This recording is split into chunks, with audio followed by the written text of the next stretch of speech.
11:15 de la mañana en todo el país, en toda la República Argentina. Esto es El Arranque. Seguimos informando y seguimos charlando de todo lo que está pasando en el país. Y algo que viene pasando ya desde hace unos días es el tema de los argentinos varados en el exterior, ¿no? Recordemos que entró en vigencia el nuevo límite, ya hace un par de días entró en vigencia el nuevo límite de ingreso de 600 pasajeros por día. Y por eso Aerolíneas, por ejemplo, nada más canceló 59 vuelos, ¿no? Aerolíneas solamente canceló 59 vuelos. Hay mucha gente en el exterior que está realmente nerviosa por cómo va a volver. Hay gente que está afuera, hay varados en el exterior que se le están reprogramando los vuelos recién para agosto. Y para charlar de este y de otros temas también está con nosotros Julio Saad, que es diputado nacional riojano por Juntos por el Cambio, es presidente del PRO de La Rioja y está aquí en la mañana. Así que Julio, te doy la bienvenida. Augusto Negay te saluda. ¿Cómo estás? Buen día, Augusto, un placer de comunicarme con ustedes. Bien. Bueno, Julio, la idea es hablar un poquito, empezar charlando de esto, ¿no? La polémica que trae la decisión del gobierno de reducir la cantidad de gente que puede ingresar al país y con esto, en principio, dejar varada a la gente en el exterior sin certeza de cuándo podrá volver al país. Sí, totalmente, un tema gravísimo, ¿no? Y toda vez que es un decreto del 334/2021 que establece ese cupo de no más de 600 pasajeros y que es inconstitucional, o sea, arrancamos mal y genera un problema gravísimo, ¿no? Porque primero atenta contra los derechos y las libertades individuales que tenemos los argentinos, o que teníamos los argentinos, un país donde se caracterizó siempre por eso, ¿no? Porque cada uno dentro del marco del respeto y las leyes podía circular y transitar libremente y decidir si se iba al exterior o no por motivos de vacaciones o por cuestiones de trabajo o salud, ¿no? Entonces hoy eso se lo ve como muy lejano, hay que rendir cuentas de todo, pedir permiso para todo, y lo más grave es que con todo este tipo de restricciones no alcanzó para minimizar el efecto de la pandemia, aún teniendo la ventaja nosotros de estar en contrahemisferio, ¿no? Porque ya estábamos avisados. Así que me parece que es otro de los hechos del gobierno que atenta contra las libertades. Y las personas que están en el exterior, no todos tienen, o muy pocos tienen, la capacidad económica, ¿hola? Sí, te escuchamos, Julio, sí. De poder bancarse los gastos que significa quedarse indefinidamente, porque, bueno, no se sabe cuánto tiempo más tienen que quedarse, ¿no? Y algunos, muy pocos, tendrán la suerte de tener algún familiar o algún amigo que los pueda contener en esta situación. Y ni hablemos los que tienen que volver a su trabajo o a sus actividades. Sí, a ver, digo, ¿no? Aún conteniéndote un familiar, pensando en aquellos que tengan la posibilidad, seguís teniendo un montón de gastos, ¿no? Porque digo, algo tenés que comer, tendrás que aportarle a tu amigo familiar que te está haciendo el aguante en su casa, ¿no? Que entiende la situación y te recibe en su casa, tendrás que aportar, calculo también algo, no podés caer, digamos, como se dice hoy en día, de garrón totalmente a querer estar ahí gratis. Entonces digo, hay un gasto, son gastos dolarizados y como bien decía Julio, me parece que no se ha contemplado esto, pero digo, y también lo linkeo con otra de las noticias que se ha sabido, la Dirección Nacional de Migraciones ha divulgado en las últimas horas, creo que fue ayer, las razones por las cuales viajaron las personas, y el 60%, según los datos que han dado, viajó por turismo. Y ahí es cuando entramos en esta dicotomía de que puede haber gente que diga, bueno, pero si vos te fuiste de vacaciones con todo lo que está pasando, vos sabías que esto podía pasar y demás. Entonces, como que hay gente que tilda de irresponsable a la gente que se fue aún en medio de esta pandemia, y es algo que pasa y que se ve entre la gente, se ve en las redes sociales. ¿Cuál es tu opinión al respecto, Julio, en cuanto a esto?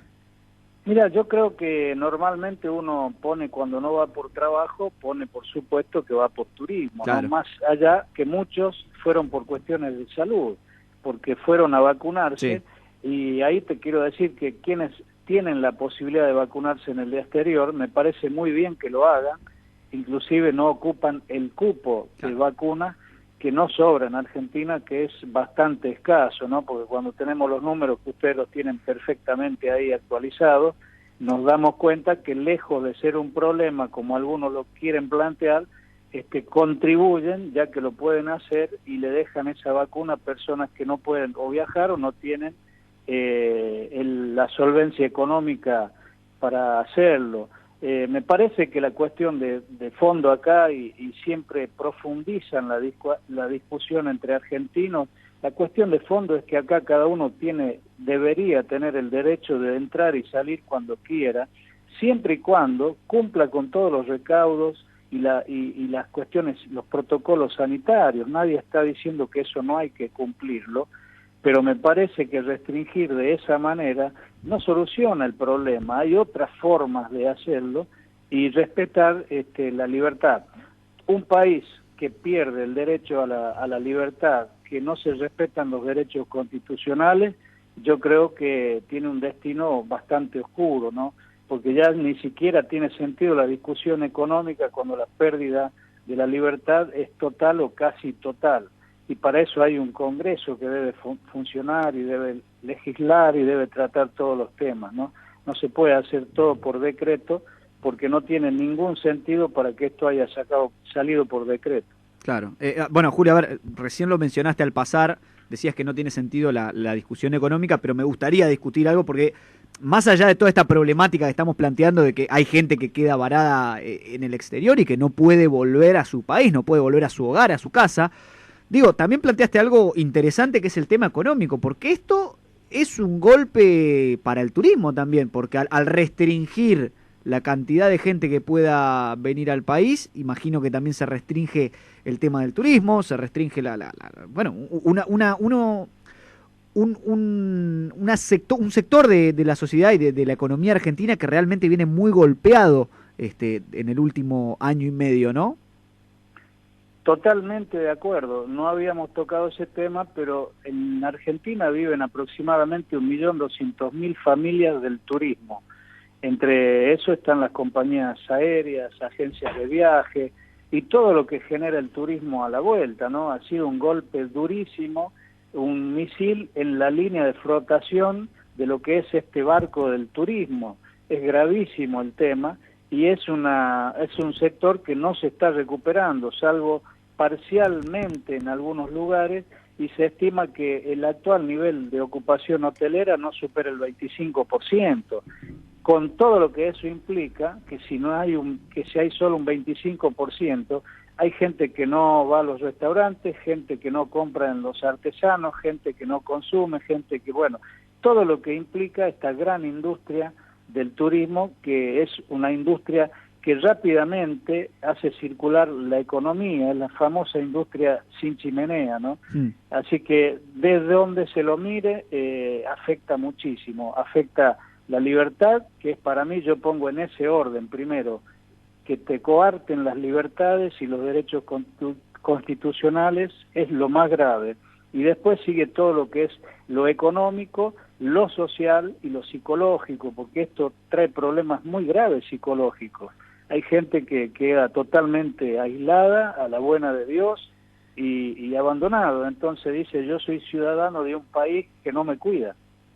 Claro, claro. Y bueno, a ver, Julio, esto imagino que ya ven que esto tendrá repercusiones, porque no quiero dejar de linkearlo, siempre acá en el programa tratamos de hacer un análisis global y ir conectando las cosas. Este año hay elecciones. ¿Crees que esto va a ser un golpe duro, digo, para los resultados de las elecciones del gobierno? Porque la imagen ha venido decreciendo conforme ha pasado el tiempo, desde que comenzó la pandemia hasta el día de hoy. ¿Cómo ves vos la realidad política del día de hoy o de la actualidad en la Argentina, teniendo en cuenta todo esto que veníamos charlando? Sí, coincido. Yo creo que no solo por este tema puntual, yo creo que esto es un tema más que se agrega a toda la suma y la cadena de desaciertos y de mentiras que hace el oficialismo, en cabeza del presidente de la Nación y de algunos funcionarios de alto rango, desde el día que asumieron con un mensaje que venía a unificar, a pacificar, a terminar con esa famosa grieta, y la verdad que dura 24 horas el discurso y hacen exactamente lo opuesto. Yo creo que hay una toma de conciencia en todos los niveles de la sociedad. Yo tengo la oportunidad de hablar con muchísima gente, se acercan y hay un hartazgo, hay una decepción de aquellos que creyeron, por supuesto, que era posible en este cambio de gobierno de una solución a determinados problemas que en nuestro gobierno no logramos terminar de resolverlos. Y la decepción es tan grande que yo creo que en estas elecciones vamos a tener una gran oportunidad de ser una alternativa para que, por supuesto, se equilibre las dos cámaras, la Cámara Alta y la Cámara Baja, y se puedan sancionar leyes que son importantes o oponernos a leyes que la verdad le sirven a muy poco y no a la mayoría de los argentinos, y mucho menos para el desarrollo. Vos imaginate que Argentina ahora ni siquiera tiene calificación. Argentina hoy es incalificable, ni siquiera es país ni fronterizo, ni nada de eso. O sea, estamos mal, realmente estamos mal. Julio, ahora te quiero consultar, digo, esto es a nivel nacional, ¿no? El análisis que estamos haciendo. Vos sos riojano, ¿cuál es la realidad de La Rioja en el día de hoy con la pandemia? Imagino que debe estar atravesada también por todas estas problemáticas que venimos hablando, pero te quiero preguntar a vos, que sos el que tiene contacto con la gente, ¿cómo es la realidad actualmente de la provincia de La Rioja? Bueno, mira, La Rioja, como la mayoría o como casi todas las provincias, dependen de las decisiones que se toman en nación. Cuando vos tenés una política sanitaria nacional, cuando no se le dio la libertad a las provincias desde el primer día para que hagan lo que tenían que hacer, comprar vacunas o gestionar o todo lo que fuere, están atadas todas las provincias. Algunas pueden funcionar un poquito mejor que otras, más ordenadas, más organizadas, pero dependen directamente de la decisión del centralismo acá de la nación. Entonces, más allá de la gestión de cada provincia, yo creo que en lo que hace a sanidad y al manejo de la pandemia, al manejo de las restricciones, todo esto es látigo y billetera también, ¿no? Porque si sacan un decreto de nación, normalmente quedan alineados todos los gobernadores, porque lo manejan con la billetera también. Entonces, uno podría criticar todo lo que se hace o considero que se hace mal en la provincia desde el gobierno provincial, pero también tenemos que poner en contexto que el látigo y la billetera manda, ¿no? Así que yo creo que esa situación la vivimos en nuestro gobierno, pero totalmente en sentido contrario. Hubo libertades, no hubo látigo y billetera, hubo una relación sin tener en cuenta la diferencia de signo político con todas las provincias.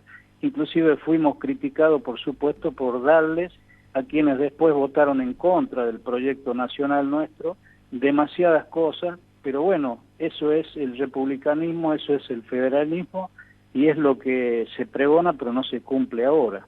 Así que bueno, se abre una instancia nueva. Yo creo que hay un sector de la sociedad que ha entendido que lo que se propuso en campaña está muy lejos de ser una realidad.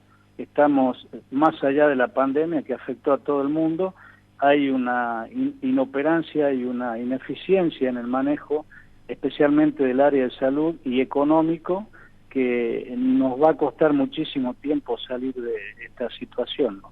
Hay gente que la está pasando realmente muy mal. Sí, a ver, eso es algo que decíamos, ¿no? Acá en el programa, el hecho de que no es que veníamos bien, digamos, antes de la pandemia, veníamos en una situación de crisis, y no es que cuando se termine todo esto y por fin podamos sacarnos los barbijos, es decir, el coronavirus ya no existe más o no nos preocupa más, mejor dicho, no es que vamos a estar en Disney de nuevo. Pero, Julio, le quiero preguntar para cerrar, ¿no? Y metiéndonos ya en el tema político, hace un par de días Mauricio Macri posteó en sus redes sociales, particularmente en Facebook, posteó un mensaje largo, pero lo que decía básicamente era que dejaba en claro que era una persona de consulta desde su experiencia, y que no peleaba lugares ni que se metía en discusiones internas. Quiero preguntarte, Julio, que bueno, estás dentro de Juntos por el Cambio, ¿cuál es la realidad que vos ves? ¿Cómo ves esto? Digo, el papel de Mauricio Macri quizás en un rol ya secundario, ¿no? No yendo a pelear por ningún puesto, ningún cargo político, al menos en estas elecciones de este año. ¿Y cuál es la realidad que se ve o que se vive desde adentro? Porque desde afuera se hablan un montón de cosas, se habla de una interna que es bastante feroz y demás, pero digo, vos que estás adentro, ¿cómo vivís vos el día a día de Juntos por el Cambio? Bueno, mira, yo coincido con lo que manifestó el expresidente Mauricio Macri. Este es un momento donde el foco tiene que estar puesto en estas elecciones. Está prohibido hablar del 2023, es casi que es una discusión inocua, no tiene ningún sentido. Nosotros tenemos que poner todo el foco acá, estar unidos dentro del espacio, aún en las diferencias. Yo espero que eso pase, que prime, por supuesto, el sentido común. Creo que va a ser así. Tenemos dirigentes que quieren lo mismo, y me parece que se hablan muchas cosas, pero internamente se está trabajando, por supuesto, por la unidad. Y después cada uno podrá tener un gusto, una preferencia de decir quién lo representa más, y eso está bien y es sano en un partido político, ¿no? Así que yo estoy tranquilo, yo creo que se va a arribar a una decisión equilibrada, donde Juntos por el Cambio continúe unida, y aún en las diferencias, no son malas las diferencias, las distintas miradas, yo creo que eso enriquece el debate, y creo también que hemos aprendido muchísimo de la gestión que tuvimos en lo que se hizo bien y en lo que no se hizo bien, en los errores que se cometieron. Así que me parece que no se puede desperdiciar la experiencia de un expresidente como Mauricio Macri, reconocido en todo el mundo por lo que ha hecho, por lo que ha logrado, porque lo llevó al país a un lugar donde no estaba, y que ahora lamentablemente, como en el juego de la oca, retrocedimos un montón de casilleros y nos quedan algunos socios que la verdad que no es el objetivo de cualquier país que quiere estar en desarrollo, ¿no? Socio de Cuba, de Venezuela o de países como eso, donde la democracia no se la ve funcionar por ningún lado, son dictaduras encubiertas. ¿Te preocupa ese camino que toma la Argentina en ese sentido, de asociarse con Cuba, con Venezuela, con Rusia? ¿Te preocupa? Bueno, digo, asociarse ahora con gobiernos que no son democráticos me preocupa. Vuelvo a decir lo mismo, para mí lo principal es la libertad. Y yo creo que el camino que va tomando Argentina va en sentido contrario, de defender los derechos y las libertades individuales. Un país que no tiene esa garantía, me parece que todo lo demás deja de tener sentido. ¿Qué haces con el dinero si no tenés libertades? Y a partir de ahí me parece que la mayor preocupación de la sociedad debería estar en ese punto, como primer tema. La pérdida de las libertades no las podemos permitir, y vamos directamente y sin escala hacia ese modelo de países que ya sabemos cómo funciona, y no voy a abundar en detalle. Queremos todo lo contrario. Argentina tiene una historia riquísima. Argentina estuvo entre las 6, 7 primeras potencias del mundo, y es un camino que tenemos que empezar a recorrer de una vez por todas, y ahí debería encontrarnos a la mayoría de los argentinos, sin discusiones políticas ni partidarias, sino trabajando por el bien común. Ese creo que debería ser el objetivo. Julio, muchísimas gracias por tu tiempo en esta mañana. Siempre es un placer hablar con vos, así que será hasta la próxima. Gracias, Augusto. Un gran saludo para ustedes. Ahí está Julio Sajat, él es riojano, es diputado nacional por Juntos por el Cambio, charlando con nosotros absolutamente todo lo que viene pasando en el país, economía, política, el tema de la gente que está varada en el exterior fue el tema principal. La podés revivir a esta nota y a todas las que hacemos en El Arranque y en todos los programas del Grupo Sónica en el canal justamente de YouTube. Pones Grupo Sónica en YouTube y ahí vas a entrar al canal, vas a ver todas las entrevistas de todos los programas, podés revivir todo ahí. Si te lo perdiste, si llegaste sobre el final, si te faltó algo, vas a YouTube, Grupo Sónica, y ahí revivís absolutamente todo.